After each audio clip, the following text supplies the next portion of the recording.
Hey everyone, welcome to the RotoGrinders Morning Grind Podcast. I'm your host, Stevietpfl. It's Thursday. It's April 27th. It is 2023. We have 5 baseball games we're going to talk about here on today's podcast. There's 2 slates today, but it looks like most of the sites are doing like a 5-game main slate. The slates are really spread out on other sites for the early games. So we're going to focus on the main slate. It has the big tournaments, and we'll give you all our thoughts. Joined today by the commish. Nick, what's happening? Hey man, good to be back. Appreciate you having me. Heck yeah, man. Listen, you can get fired after the first time, so you got to invite back, and that's always a plus, right? Yeah, I mean, hopefully it goes well tonight. Get invited back for a third time, and just keep going, right? You want to keep showing up to work and not get fired. That's the goal. I see your jacket. You have a Cavs jacket on. I'm very disappointed in the Cavs.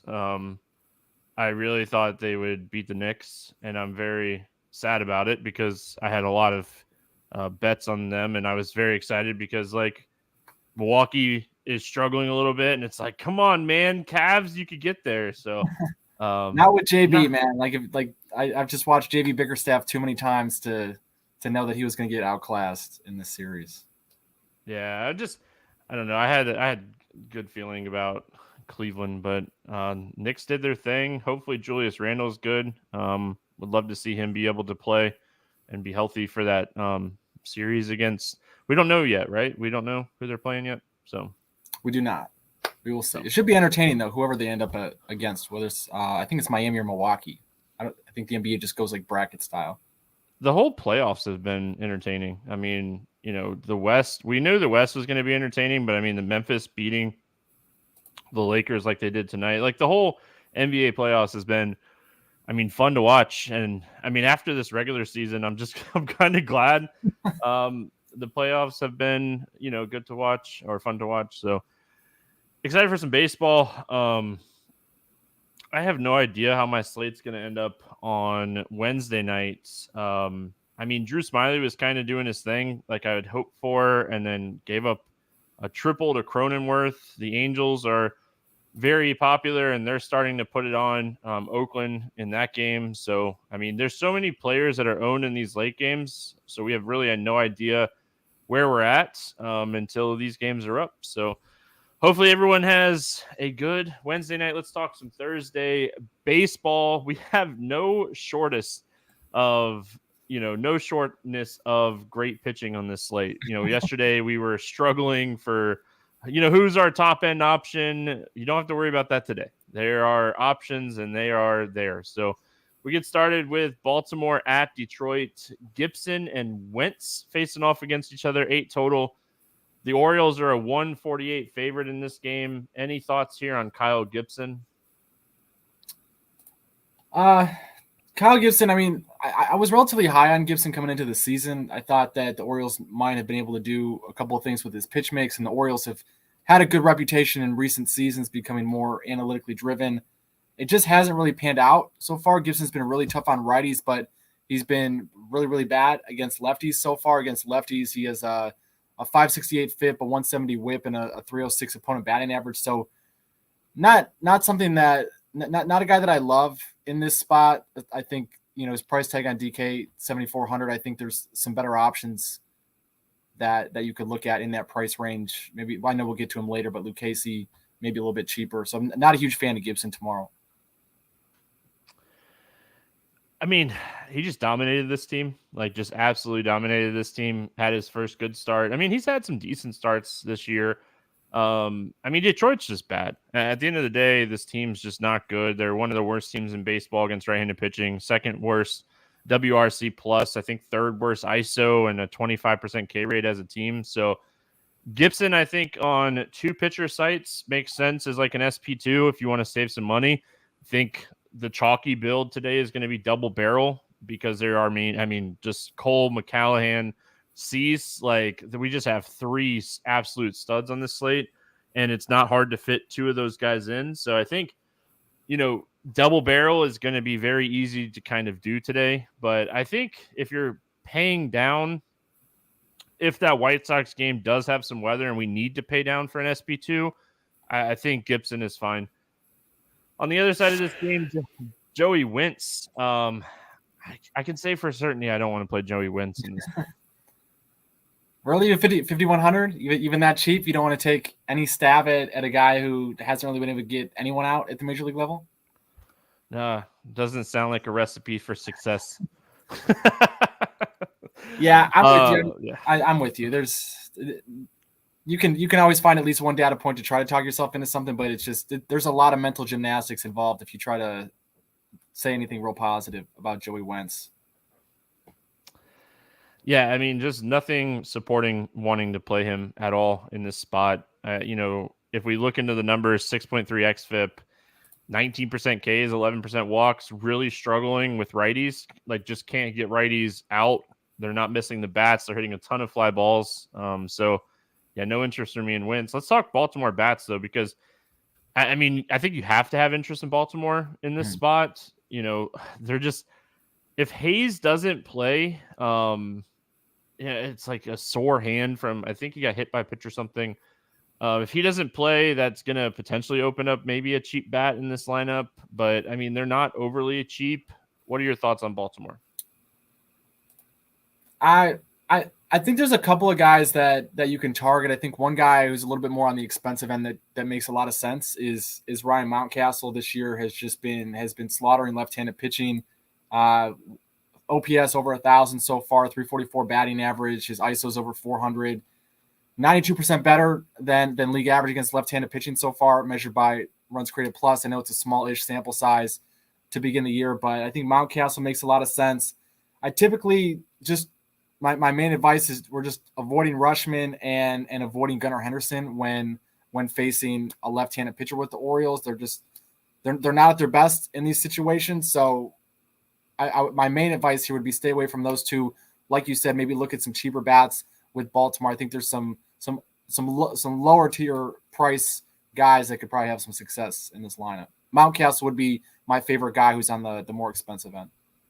I will say, like, lefty doesn't worry me as much in this matchup. One, because Wentz hasn't thrown more than 75 pitches, I think, one time this season in his 4 starts. And two, the Detroit bullpen has a lot of right-handed arms. So this might be one of those times that I'm okay with, playing a Mullins or, along those lines of Baltimore. I think, like, if you're stacking them up, I think it's okay to mix in, like, a Mullins, a Henderson type of play. But, I mean, Mountcastle is going to be my favorite by far. Like, it's not even that close. He's my favorite option here. So, going to have a ton of interest in him. If Mateo is in the lineup, he's a guy that's hit left-handed pitching really well. So he's another guy that I want to get interest. Like, Mateo hits the ball on the ground a ton too. And from what we've seen so far with Wentz is he's going to be a fly ball guy. So I think that's a guy that benefits from a fly ball pitcher. So no issues in this spot. I hope Hayes plays. I hope that it was just like kind of okay and he plays because he's another ground ball guy and he would really benefit in this matchup from facing Wentz. Any interest in the Detroit bets? Not really. I think if you're going to go anyone, I think you want to look at a left-handed bat in this spot. I think Matan, if he ends up leading off, Riley Green has put together some good at bats against right-handed pitching this season. I know Luch cashed the other day on Kerry Carpenter hitting a home run. So I think some cheap lefties, like if you're looking for a cheapish lefty, I think there's some guys in here. Wouldn't really mess around with any of the righties. Again, like I mentioned the splits with Gibson, how bad he's been against lefties so far, but it's been the complete opposite against righties. A whip, 0.79, 190 opponent batting average, really healthy 24-5 K to walk percentage. So I would just avoid the righties here and I would stick to the lefties if you're looking to get a Detroit bat. Yeah, I mean, I don't have a ton of interest in Detroit. I mean, like I said, I do have interest in Gibson. If I wasn't going to play Gibson, Carpenter, Matten, Green would be my plays, but I don't have a ton of interest in this spot for Detroit. I mean, they're just not a good offense, and I do think Gibson is a good pitcher. If Gibson picks up a lot of ownership throughout the day, and I mean, this is going to be a low-owned team, then sure, I think that's where I would have more interest in them. I think it all kind of depends, too, on what the weather does. In this White Sox game, it looks like it's going to be okay. I know there are some concerns about early day weather in Chicago, so I have to kind of see how that plays out. I'm curious because you mentioned Gibson pitched against Detroit, pitched really well against them his last turn through the rotation, but it's a hyper proximity matchup. So Detroit, we could both agree, not a very good offense, but it is their second time seeing Gibson here in just a handful of days. Do you give any more stock to Detroit's line, or in general, just bad lineups in the situation where they're facing Gibson, who's an okay starter, but not a top tier starter for the second time in a really short period of time? I mean, if you want to look into it a lot, I mean, he kind of got a little lucky last time. He had a 111 BABIP, so I mean, he ran good on balls in play. But he still had a pretty high home run to fly ball ratio in that game. I think he gave up 1 home run and only had like 3 fly balls or 4 fly balls. So I don't typically love pitchers facing the same team, but Detroit's offense is so bad that I don't think it matters. Like if he's facing the New York Yankees and he had a good game against them and he's facing them again in the same matchup, like then I'm a little bit more worried. But I mean, Detroit's just not a good team. And like he's a guy where he consistently throws, 6 innings, 6+ innings. And I mean, at his price, I think that's one of the reasons that I have interest in him in this matchup. Cool. Was just curious. I know a lot of people have different thoughts on the hyper proximity matchups. Yeah, no problem. What's up, YouTube? I see you guys all saying hi. What's up? Hope you're all having a fantastic Wednesday night over there. We got Tampa Bay at Chicago taking on the White Sox, 7 total in this game. The Rays are minus 146 favorite. Cease against McClanahan. I can't wait to watch this baseball game. I hope the weather's okay. We'll talk Shane McClanahan first. I mean, the guy's just been uber consistent this season. At least 6 strikeouts in every single start. Pitched against this team last time out, had 10 strikeouts. I mean, this is one of those situations that we were just talking about. What are your thoughts here on McClanahan? I love McClanahan. I think the White Sox, they have a reputation in last couple of seasons as being a lineup that really mashes left-handed pitching, and that had been true for a while. There was one stretch a couple years ago where they had won like something ridiculous, like 19 straight games against left-handed starting pitching. But this year they've been really underwhelming so far. Entering play today, they were 19th in OPS, 11th in ISO, about middle of the pack in walk rate and K rate against left-handed pitching. Looking at the weather tomorrow, I know you touched on it a little bit, but wind looks like it's going to be blowing in. Temperature below 60 degrees, potentially even colder than that by the time it gets around to first pitch here. So McClanahan, I think the one thing too that I look for in these hyper proximity matchups or in spots where you might be a little bit nervous to take a guy is, what does the pitcher do a good job of controlling things that he can control? So McClanahan does a really good job getting ahead in counts, putting pressure on opposing hitters, allows McClanahan to play more his game plan on the mound. You can look that last start, first pitch strike percentage north of 70%. Outside of that one start against Toronto this year, he's been 68% or better now in 4 of his 5 turns through the rotation. So that's something as a fan of baseball, as a coach of baseball, like if you can get ahead in the count, you have a really safe floor from pitch to pitch. And of course, we know the stuff McClanahan has, and the guy, he shows up. He shows up every time he's on the mound. So I'll never talk anyone out of putting McClanahan in their lineup, especially when the weather is relatively pitcher friendly, which it looks like it is right now. Yeah, Tim Anderson's getting close to being back, but it doesn't sound like he'll be back for this series. I know he went on a rehab assignment, and then Grandal's dealing with a little bit of a back injury, but I don't know if that really matters too much because I kind of want Grandal to be in there. I think he offers more strikeout upside.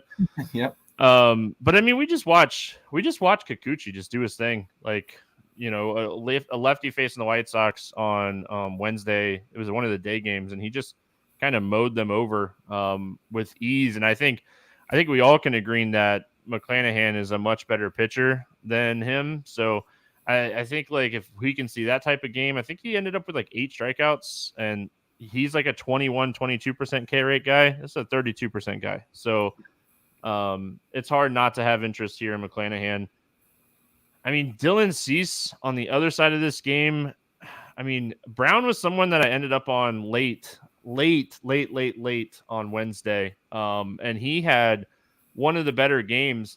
You still don't feel good about right-handed pitchers against Tampa Bay because this lineup is just so sound.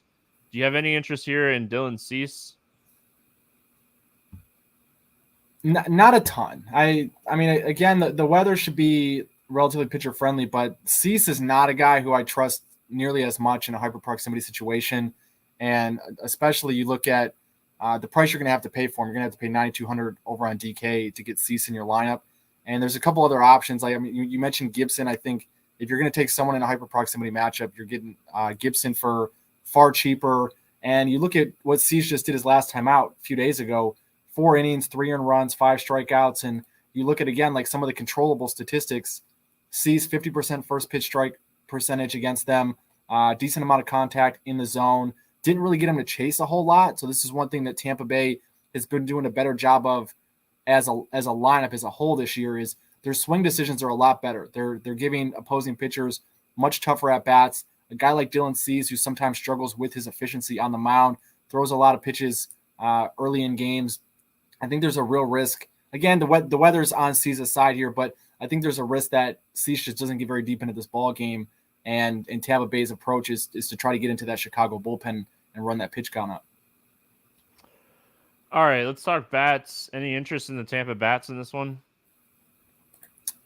Always interest in the Tampa bats. I think it depends who you get in the lineup, but I'm not talking anyone out of anything. The way Tampa Bay has been swinging the bats, like any of these guys, you look at Wander, you look at Yandy, you look at Rosarena, you look at Brandon Lau, it's Josh Lau, like all of these guys have been swinging the bats really well. I think if you're looking for a stack, it might not be the best weather game hitting wise, and of course you're going against Cease, so even a struggling version of Cease is still not a great matchup to stack against here. But I think there's plenty of opportunity on a day-to-day basis to get these guys in. I think if you're looking for a guy, I think Josh Lau, if he's in the lineup, is a nice guy to target here.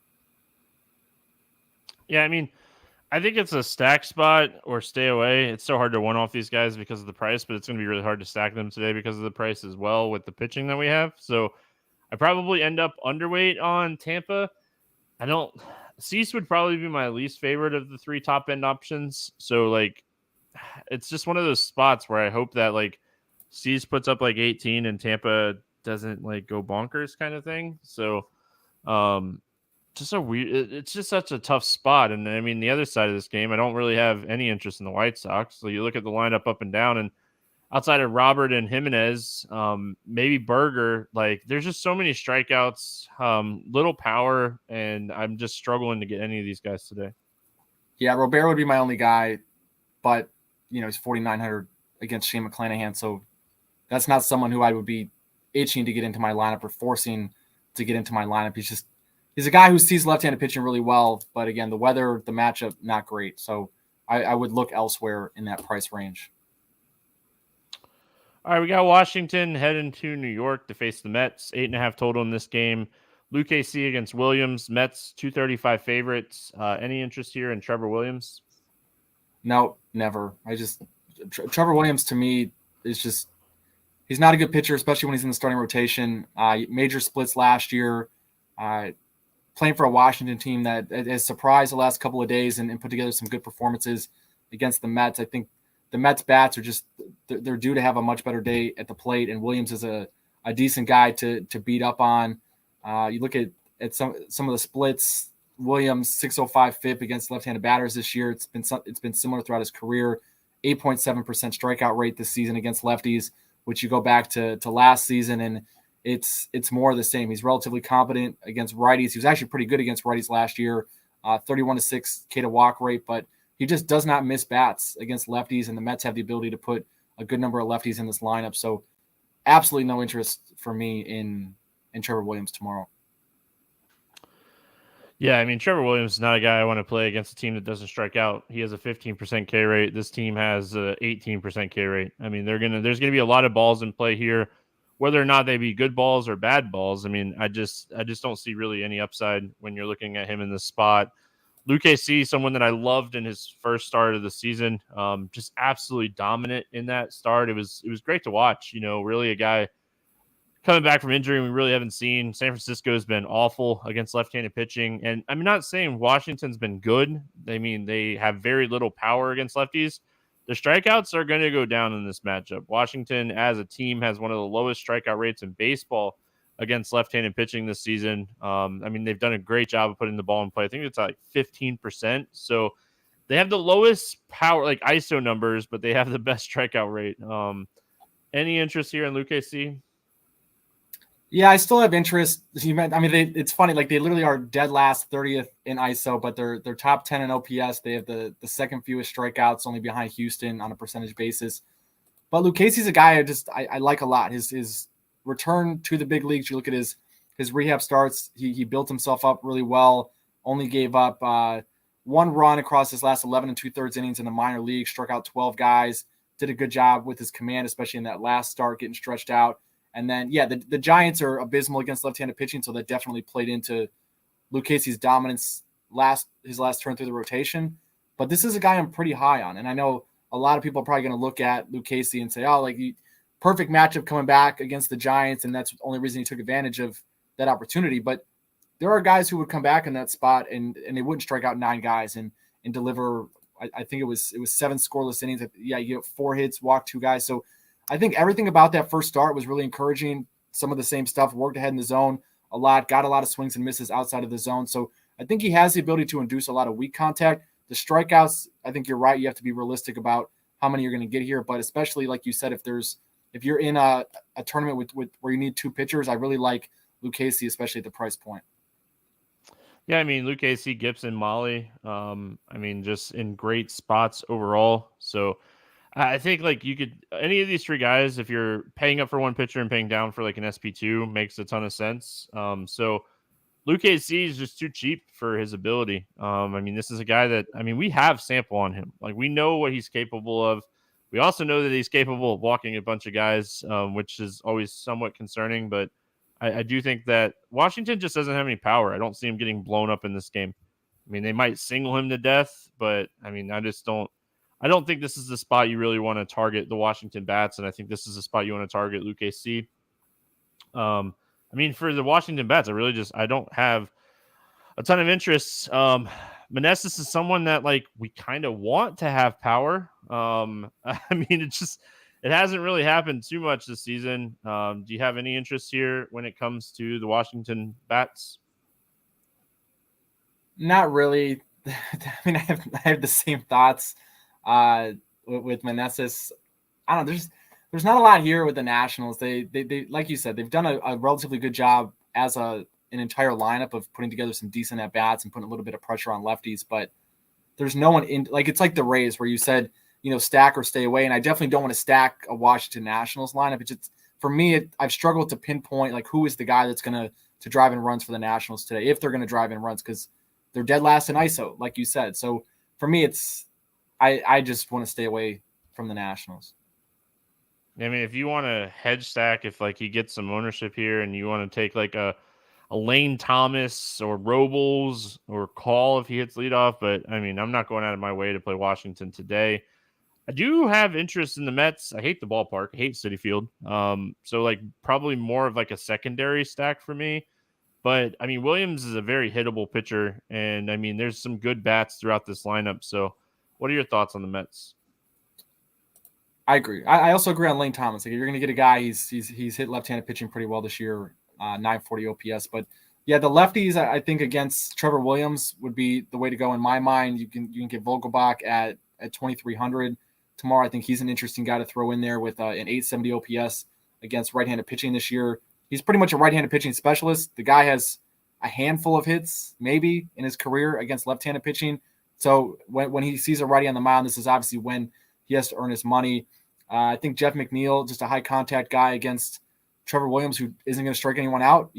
McNeil's got a reputation for running a BABIP way higher than it theoretically should be from a math perspective. But I think there is something to McNeil being able to quote unquote hit it where they ain't, and he's got good barrel control through the zone.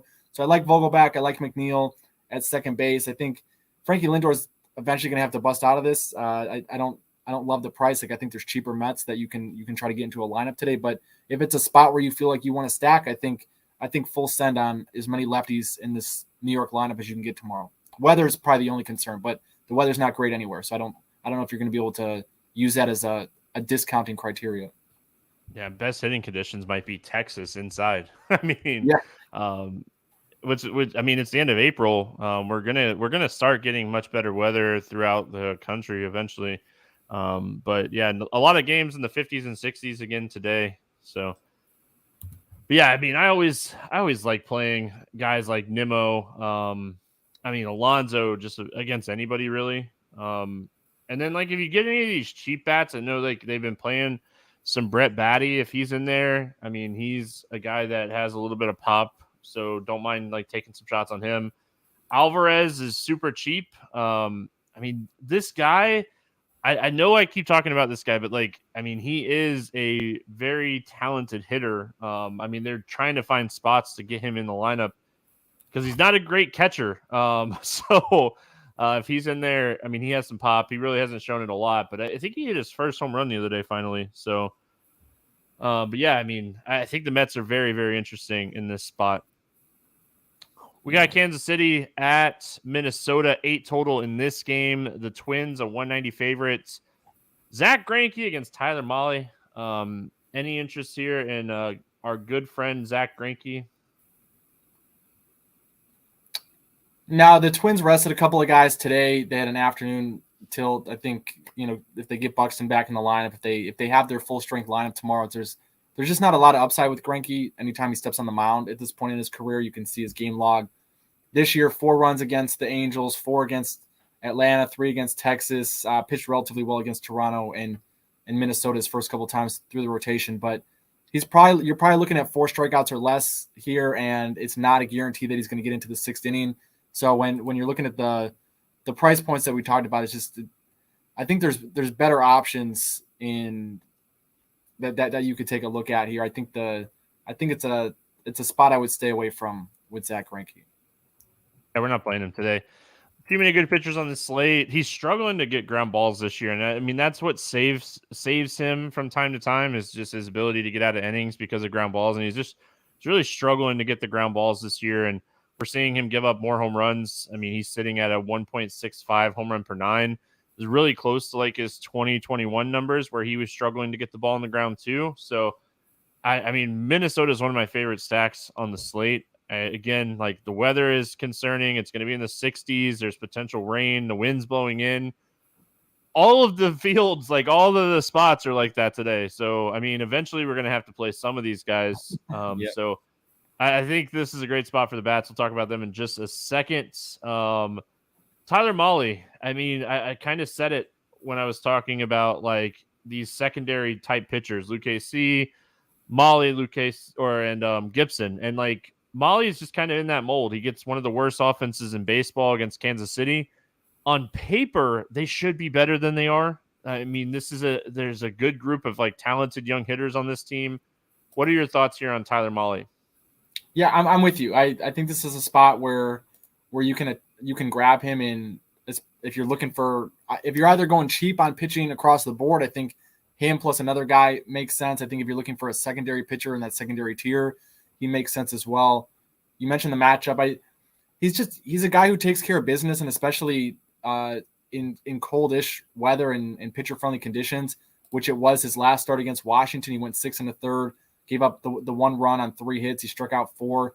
I think there's a little bit of a risk. It looked like, and Washington makes a decent amount of contact as well in general, so that might have been part of it. But it did look like the game plan was a little bit more to pitch to contact in that game as well, just the way he was setting up some hitters and things like that. So I think there's a little bit of a risk that you might not get as many Ks as you would like, or at least as many Ks as you might look at in paper. But again, I'm not in the dugout. I'm not in the analytics meeting in the morning. I can't tell you what the game plan is going to be, but he should get into the 6th inning in this spot. I think he's a good bet to get 18 outs, and that gives him a pretty high floor in my mind. Yeah, like $13 million deal with Kansas City last year for Greinke and $8.5 million this year. Or I said it backwards in YouTube chat, but yeah, $8.5 million this year for Greinke. Tyler Mahle, lot to just go out and throw pitches. He's been around. I mean, they're talking about it. Yes, Arizona, Houston, Dodgers, Angels, Brewers, and was drafted by the Royals in 2004. So just touching on that YouTube chat conversation. But yeah, I mean, Tyler Mahle, consistently throwing 90-ish pitches right now. I think this is a spot. He goes 6. My only concern with Mahle is I do think like Gibson and Luke KC have a higher ceiling than Molly. So I mean that's the concern, especially because like Tyler Molly is more expensive than those two guys. I think he's an option. I really do. I think he's an option today. But I don't know if being an option's enough on a 5-game slate with the arms that we have. So if he was, yeah, go sorry, ahead. I was just gonna say, like, if you had to rank those three guys, Molly, Gibson, and Lucchesi, who would you put 1, 2, and 3? If people are trying to find a second tier guy to maybe throw with Cole or McClanahan. I mean, if I'm considering price, it would be Gibson, Lucchesi, Molly. Because I mean, like Gibson's my favorite. Lucchesi is cheaper than Molly, and they're probably really similar and have similar types of matchups. And I mean, Molly's just $1,600 more than him, so that's why I mean, Gibson's my favorite in that range. And then, like I said, Lucchesi. So I'm not running to play the Kansas City Bats against Tyler Molly. I do think they're very interesting in this spot as a like contrarian stack. You know, Tyler Molly's been great this year. He's not walking people. He's striking guys out. His power that he gives up is to right-handed bats. And I mean, if you're looking at the Kansas City lineup, the best right-handed bat is by far Witt. But I mean, this is just a pesky team. So like if they put together one of those starts where like they haven't shown that like they're willing to go Molly over 100 pitches yet this season. So if they put together one of those starts where they're just kind of pesky and they get to the bullpen early, I mean, it's a 5-game slate and they can steal bases. They have home run power. What are your thoughts on this Kansas City offense?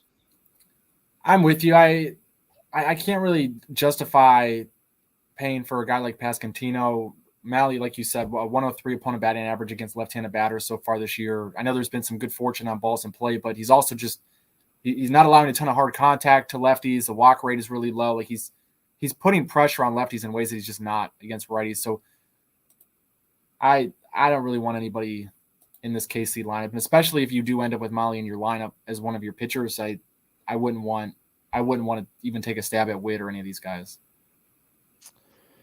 I like Minnesota a lot today. I'm going to have a healthy amount of Minnesota in this game. Zach Greinke, like I said, he's just struggling to generate the ground balls this year. And, I mean, this is a team that's been very frustrating this year, but they're a team that can, I mean, really turn it up against anybody. They have enough power in this lineup. Joey Gallo in this spot, I mean, against a low strikeout pitcher, just has to be one of the, like, favorites to hit a home run just in general on this slate. And then you get guys like Miranda, who finally put a game together on Wednesday, coming off of a big game. He's starting to hit the ball better. I think this is a spot where Minnesota could break the slate. I agree with you. I think Joey Gallo is one of those guys. It doesn't matter how cold the weather is. It doesn't matter which way the wind's blowing. If he gets a hold of a pitch, he's got an opportunity to send it over the right field wall. Miranda, I think, is a sneaky pick as well. Larnach, like all of these guys have a really good matchup, and Buxton is expensive, but if you find yourself with a little bit of extra money to spend, I think Buxton is another guy who fits that criteria of he's got home run potential no matter the weather, no matter the game. Had an off day today, should feel rested, should feel as good as he could possibly feel going into that lineup. And one of the concerns I always have with Buxton is he swings and misses a lot, but he's facing Greinke, who, I mean, we know Greinke's not going to throw by him. Like Buxton's not going to whiff on a heater up in the zone. So I think Buxton is another guy who, like if you're really going boom or bust with the Twins, if you're putting a lot of guys in there, I would have no hesitations with Buxton. Like all of these guys, everyone that you mentioned, I think anyone in this lineup is a decent bet tomorrow. Before we move on to this last game, they're talking about Salvador Perez being cheap on FanDuel. I mean, the other night when they're talking about him not missing a 4-leg parlay because of Perez home run, he got destroyed behind the plate the other night. I don't remember who was pitching, but like they just kept throwing the ball in the dirt, and he got hit like in the elbow. He got hit in like the forearm, and like it was a brutal night to be behind the plate for Perez in that game. So that's the only bad thing about like Salvador Perez when he's actually catching and not DHing is like he has to catch. But yeah, I always like Salvador Perez, and I always think that he's a great play on FanDuel because no one likes to play catchers over there. We finish it out with the Yankees going up against the Rangers. This game is currently at 7.5, and the Yankees are a 158 favorite. We got Cole and Heaney facing off against each other. Garrett Cole, 11-2.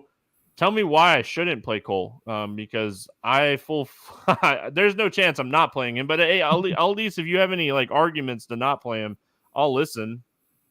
No, I don't have any arguments. I put a bunch of money on Garrett Cole to win the Cy Young at plus 600, and I am fighting the urge every day to add more. And the day before he plays this Texas lineup, I'm fighting the urge to add even more into that investment. The line keeps going down in the futures market. I think it's like plus 400 or plus 380 or something like that now. And I think it's going to keep getting lower and lower. The guy is absolutely locked in. I think this is something that I'm a very analytically driven person, but there's something about Cole being on a pitch clock that seems to have simplified the game for him.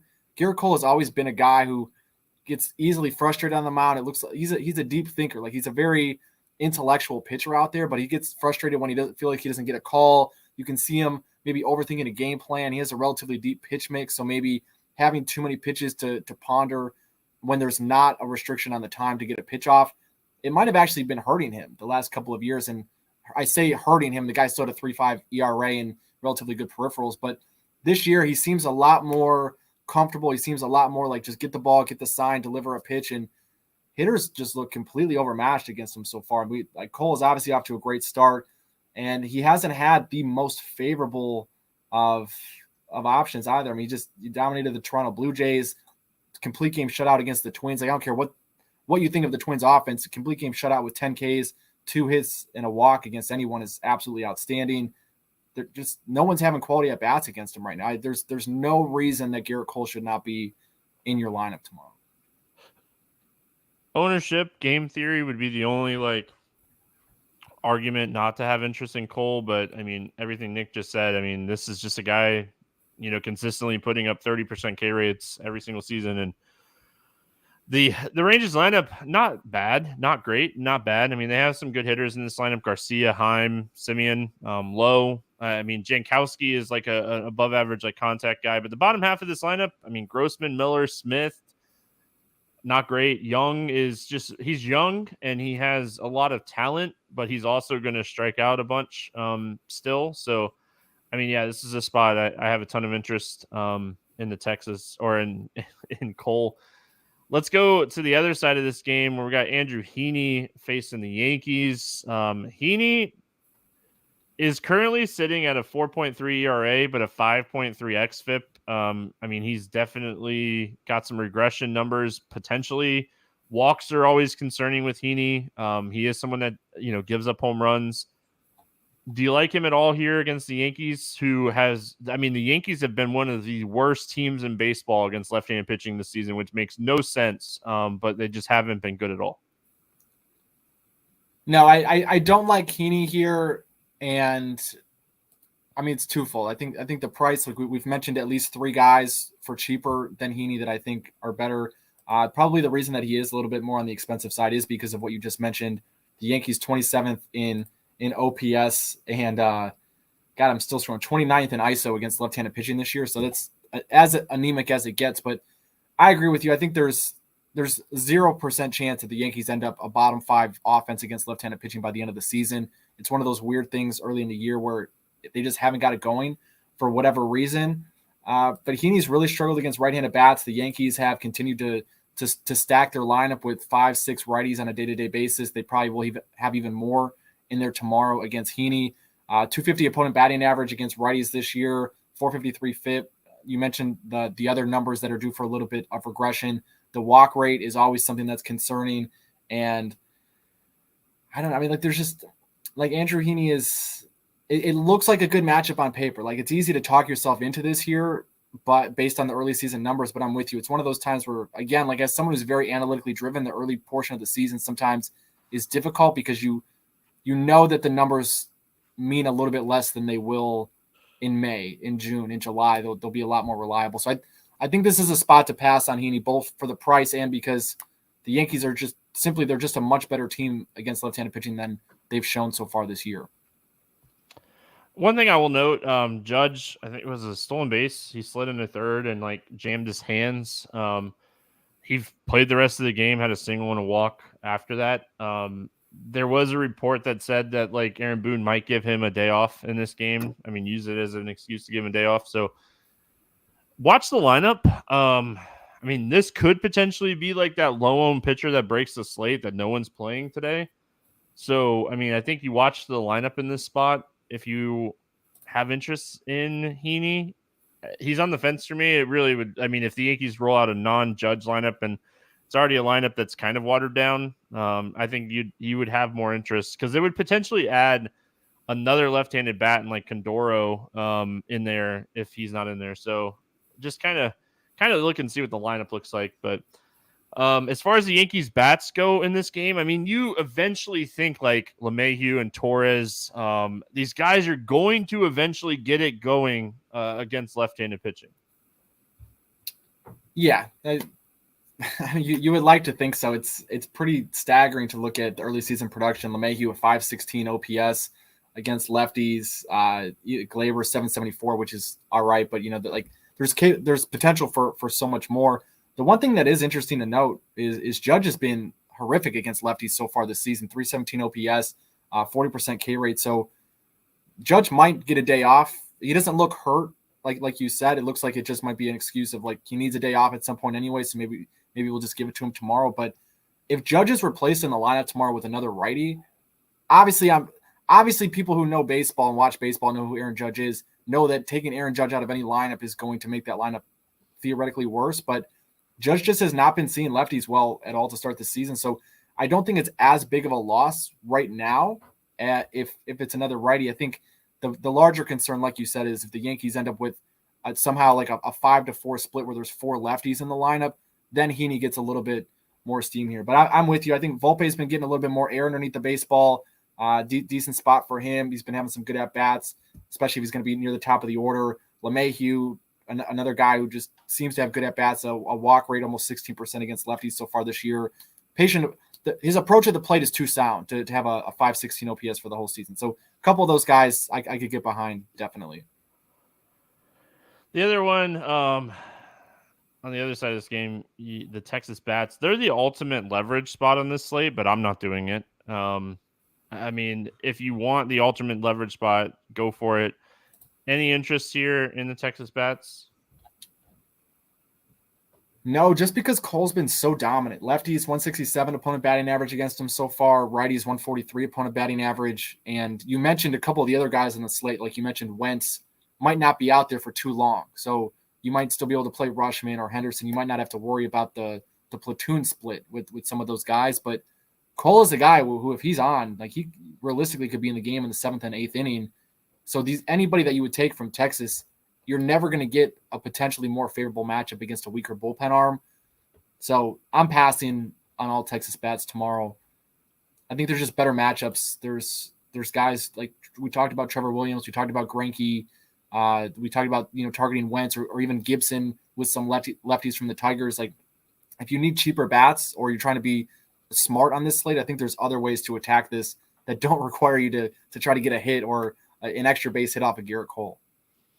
Yeah, I said ultimate leverage spot, but I'm not doing it. Just not only like is Cole great, the bullpen's good, and just I mean not a spot that I'm gonna attack on today's slate. So yeah. All right, let's play the morning grind game, and then we will get out of here for Thursday. We'll go under 8K to get 6 or more strikeouts. Who do you got? I think you're going to go Gibson, so I'm going to go Lucchesi in this spot. I am going to go Gibson. I was going to take one of those 2 guys. Over 8K to score under 15. Who's your bust today? I'm going to go Heaney. I think regardless of whether or not Judge gets back is in the lineup tomorrow, I think the Yankees do some damage against Heaney. I think he has a bad day.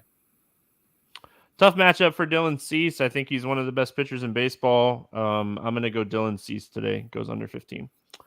Over 4,000 to hit a home run. Who do you got going yard today? I'm going with Buxton. I think the matchups there, he's got a high probability to get to make contact with the baseball, which again is always a risk with him. So I think if the weather's even somewhat favorable, I think Buxton's got a decent shot. Give me Ryan Mountcastle. I like him to hit a home run today.